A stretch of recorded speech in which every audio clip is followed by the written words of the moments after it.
നിന്നെ ഞാൻ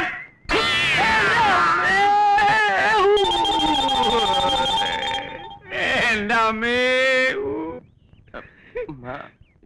പീഡ ബാലകൃഷ്ണനെ നിന്നെ ശരിയാക്കാൻ പറ്റില്ല. പിടിച്ചു നിർത്തട്ടാ, പിടിച്ചു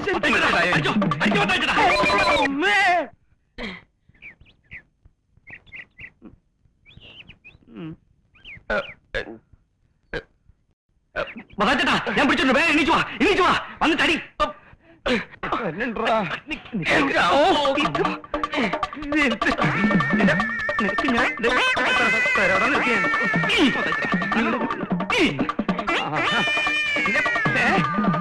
എന്നെ അങ്ങനെ ശരിയാക്കാൻ പറ്റില്ല.